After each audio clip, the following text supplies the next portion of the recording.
Hello and welcome back to Fred in the Shed. I hope you're all well. Now you may remember a few weeks ago we had a rather special little steam engine sent in from Engine DIY, the RETROL number 2 engine, and we built that up on video. Really impressed. Well, obviously they were impressed as well because they've sent in another model for us to build on this video, and this time it's a beam engine. Very early design. So what we're going to do in a second, we'll crack into this box here, have a look at all the components, see what we get. We've also got an additional box here that I haven't even opened yet, and then on this video we will build the model, and then on a separate video we'll run it for the first time. I'm really excited, can't wait to get into this, so let's crack on. So beam engines, or beam steam engines, they go way back, well before the double action steam engine that we built last time. I think they go back to the early 1700s, and I think the first beam engines were large affairs, and they were used for pumping out water from Cornish tin mines. And I'd actually been to a museum, an active mining museum, and seen the relics of one of those. And it wasn't till James Watt come along and completely overhauled the design and applied a steam engine to it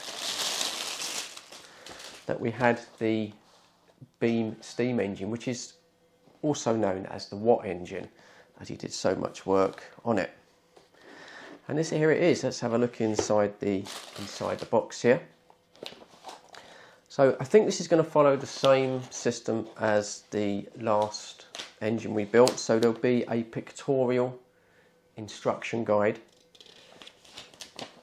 with some written instructions, of course.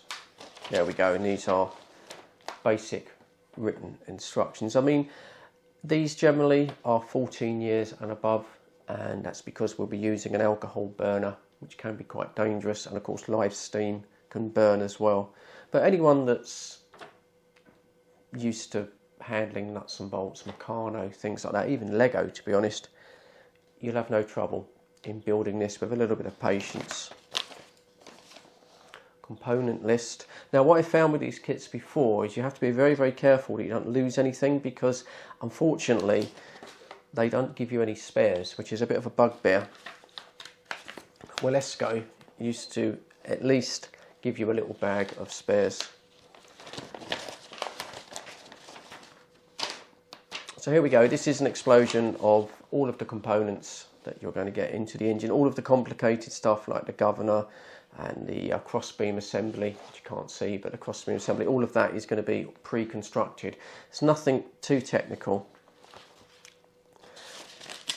And then what we've got is simple pictorial instructions, very much like Meccano really, where you take your time and you follow the pictures basically. Now beam engine is quite a choice for a model. I've not seen a remotely affordable beam engine model before.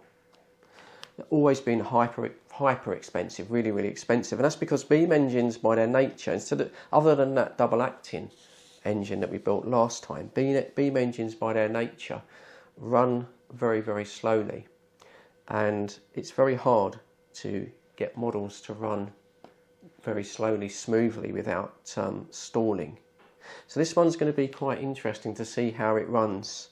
I've got a feeling it might take me a little bit of adjustment to get it running, because normally with a beam engine, because it runs so slowly and it isn't as powerful as a double acting steam engine, all of the inertia, if you like, all of the torque is stored in the heavy cast iron flywheel, and the engine just keeps it going over. The flywheels that you get with these models, they're very nice, but they're aluminium and they're relatively light, so it isn't going to have that torque on the flywheel. So it's going to rely on the steam itself. Anyway, let's just have a very quick look at what we get in the box. Obviously, that's the flywheel assembly. And this is really nice. This is the beam here, the beam assembly, with the piston. Now, once again, I just have to say that the quality that you get for your money with these engine DIY kits is quite astonishing, really. All of this is solid brass, and all of this is laser cut stainless steel. Let me just zoom into this because it's worth a close look. And this is really nicely made. We've got the 4 lever system here, which allows the piston, which is just dangling here, this allows this to stay vertical in the cylinder as the beam goes up and down. And yet really nicely made, this. And thankfully it's all been put together for you, so you don't have to worry about getting this wrong when you construct it. But yeah, really nice solid brass, got some weight to it. And this is particularly nice. This is the centrifugal governor with the fly ball bearings to govern the speed of the engine so it doesn't run away. And this is fully working as well. On the Walesko kits they do a governor, but it's not active, it's just little ball bearings that fly out, give you the impression. But this is lovely. You can see it's got a bevel gear there, and all of this has got capped ball bearing races, and that runs so smooth just by turning it with my hands. And you can see that as the weights fly out, that there adjusts the speed of the engine so it doesn't run away by itself. What a lovely piece of engineering. Solid brass, and again it looks like the aluminium part or aluminium part. That looks to me like it's been laser cut. Very nice piece of kit. Really impressive.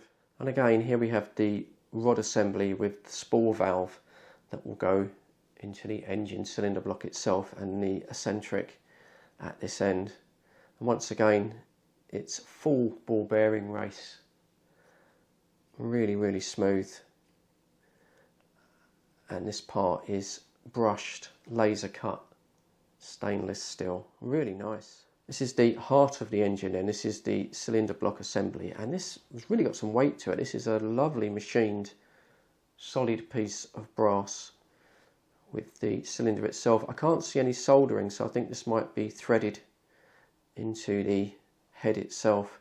I don't know if you can see in there, but that's where the piston is going to go in. And we've got the exhaust outlet and then the inlet, and there's a third little inlet that's been blanked off, and then the spool valve that's going to go up there and actually control the timing of the engine. And finally there's a little bleed valve here, or ball cock if you like, because obviously when this starts, this is all going to be cold and it's going to get lots of condensation from the boiler, from the steam.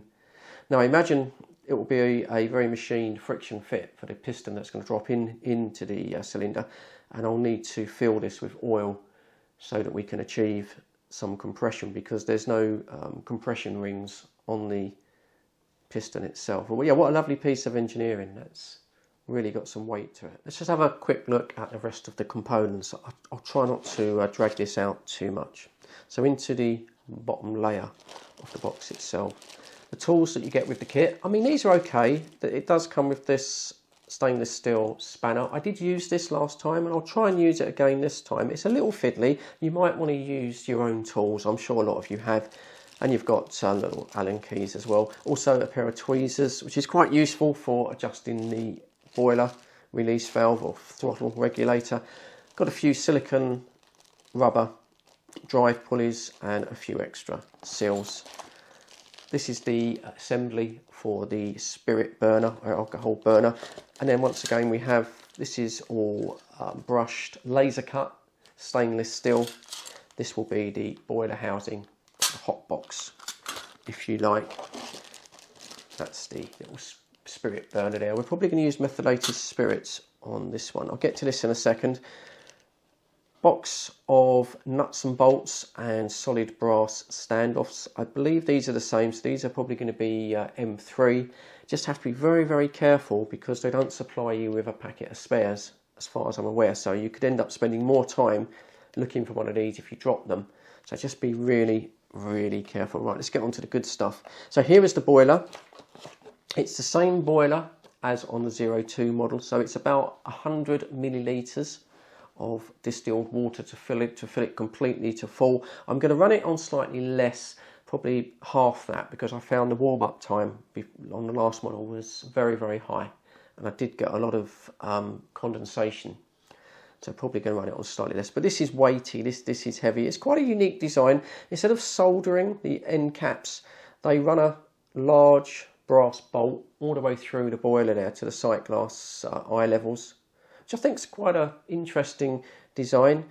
I guess if perhaps the sight glass became discoloured with lime scale, which can happen, especially obviously if you're stupid enough to run it on non-distilled water, I guess you could just undo this bolt and strip it down and clean it if you were careful with the seals. It's quite a unique design there. We've got a different whistle than on the 02 model there. Again, this is all going to get really, really, really hot, so that's where the tweezers come in handy, although I think this is quite stiff, so we probably need a pair of pliers for that. Now, what is important, and I need to sort of maybe point this out, is the fact that the boiler does come with a safety valve. Any steam engine that you buy in the UK should, by law, come with a safety valve. Not that these boilers are going to create that much pressure that it will explode, but it's just there and it needs to be there. If you're getting into this hobby and maybe you're going around car boot sales or garage sales and you see an old steam engine and you're tempted to buy it, make sure that it comes with a safety valve. Sometimes on older engines the safety valve was lost and people would just screw a bolt into the boiler so they could use it. In that case, unless you have a safety valve, you can buy these, but unless you have a safety valve, just walk away from it. It's really, really important. That, again, is really nicely made. I know I keep saying it. And we've got a few other things in the box there. We've got a couple of aluminium bearing housings there for the flywheel, a connection rod, and what looks like, yeah, a brass, solid brass pulley. So there we go. Oh, and I should mention, we have the base. Again, this is metal, takes quite a bit of weight to it. That's the base for the engine. Very, very nicely made. So that's all the components. What I'm going to do now is I'm going to go into fast forward. I'm going to build the model. Oh, we'll have a look at this box in a minute, but I'm going to build the model, and any problems or difficulties, cross threads, things like that, I will stop the video. If you want to watch it in a bit more detail, you can always slow the video down with the cog at the bottom of the screen there. So we've got this box. I'm not entirely sure what this is. Oh, okay. Oh, that's nice. Look, they've sent us a generator and lamp post, which is very similar to what we got on the 02 model. Okay. I'm not quite sure how fast this engine is going to run, whether it's going to have enough speed to run this, but we can certainly give it a try. Well, this is nice. That's the lamppost assembly. Wow, yeah, this is decent. It's heavy. That's our colour-coded connections on the bottom. That's all been done for us. Oh, that's a lovely piece of kit. And there we go. And that's the generator, which is finished in gold. It's the same generator as on the 02, but it is finished in gold on this model with a little railing. That's really, really nice. I don't know what this costs. I think you have to look on the website. I don't know what it costs. I don't suppose it's going to be cheap, but it's got some real weight to it. So that's really, really nice. So once we've built the model, we can hopefully get to run that and light up the little lamppost LED. Wonderful. Let me clear the bench and let's get building.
We're now ready to fit the beam assembly with the piston.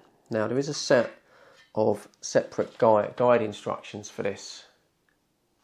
Just about make it out there, but basically when we set this on here, we need to make sure that the piston is able to drop up and down freely. This is really, really important as to how the engine works.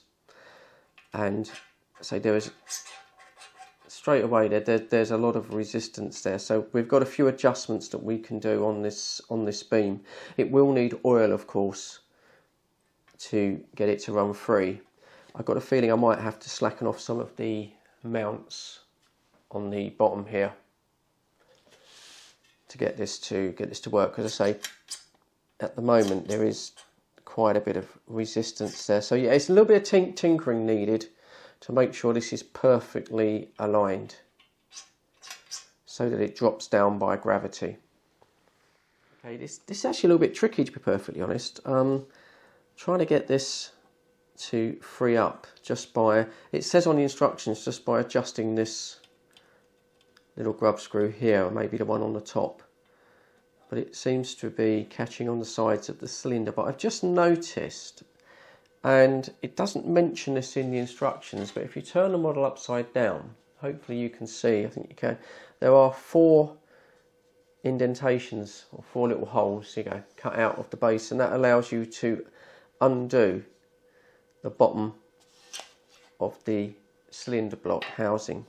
And I think that's what I need to do. I think I need to have this just a little bit loose to get this adjustment, but it's very, very important that we get this very, very loose so that the cylinder drops via gravity. So I'm going to have a go at that off camera, because it's going to take a while, and see if I can achieve that.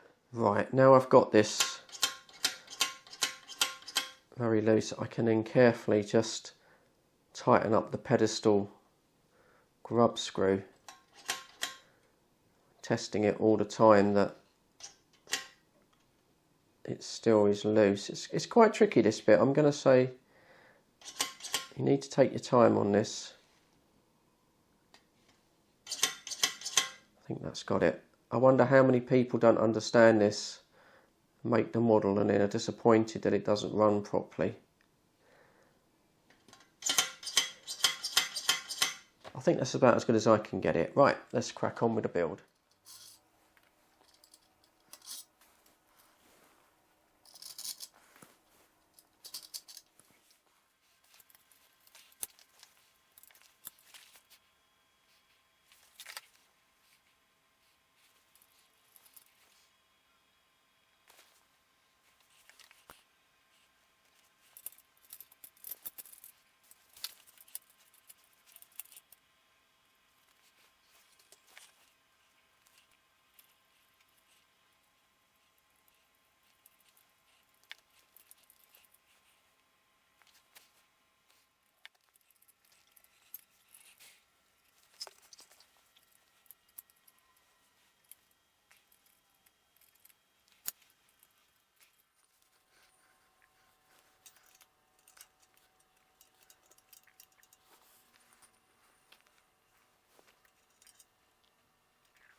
Hit our first bit of crossed threadedness, just this little grub screw here going into the beam. Just doesn't want to quite go in. It's cutting its own thread. So I've got to be really, really careful. That's the first nut or grub screw that's given me any trouble. Everything else has been very, very clean and easy. But yeah, this one, it's just going to cause me a slight issue, so I've got to be really careful here. Well, we got it in with, to be honest, a little bit of oil and a little bit of brute force, and it seems okay now. When it comes down to attaching to the flywheel here, I don't know if you can see that, this is a left-handed thread, so you've got to be sure that you don't try and do that the other way. But yeah, as I say, that's the first nut that I've had an issue with. and the whole model so far.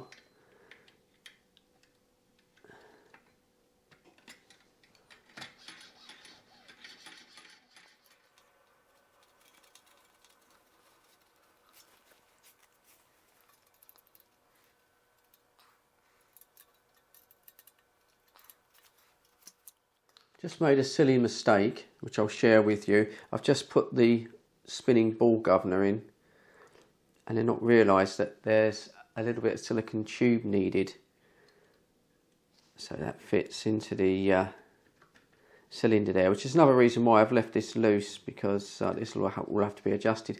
And that's one thing that I'm going to say I feel a little bit disappointed with, is the fact that the supply from the boiler and also this connection is just a little bit of silicone pipe. I think it aesthetically lets it down a little bit. I mean, the rest of the model is so high quality and is so nice that putting a little bit of rubber or silicone pipe in there, it's a bit of a shame really. It could have been a nice metal connection there, but that's how they decided to do it.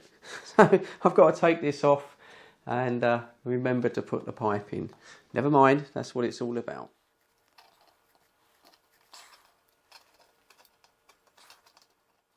Right, I've done it properly this time. I think this governor, the spinning ball regulator governor, I think this is probably one of the best parts of the engine really. And you can see how it works now. There's be a little spool valve just in there. As you can see, that goes up and down as the balls spin out, just as it would have done on the rear thing. And this is a little roller bearing in there, and that bevel gear. And as you can see, that's how it works.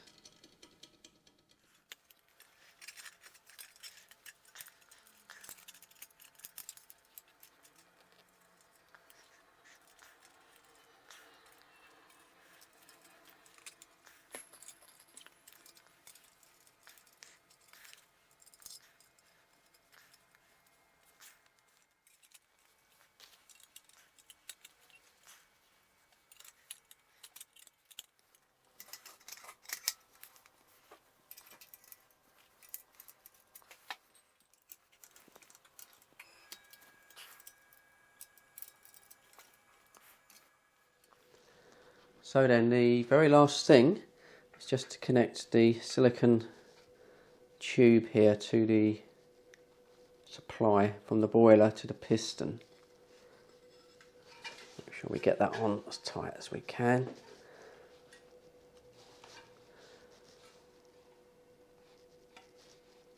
And there we go. And that's it. Kinks in that. And that's it. The model is built. The only thing I haven't done is tighten up the piston block here. Like I say, I'm really skeptical whether I can tighten this without pinching the piston. You've got to really make sure that this is really smooth, otherwise it won't run. So I might just try and nip it up. Might help if I get the right Allen key. Just very slightly nip it up, and I might try and run these bolts a little bit loose. See how it goes.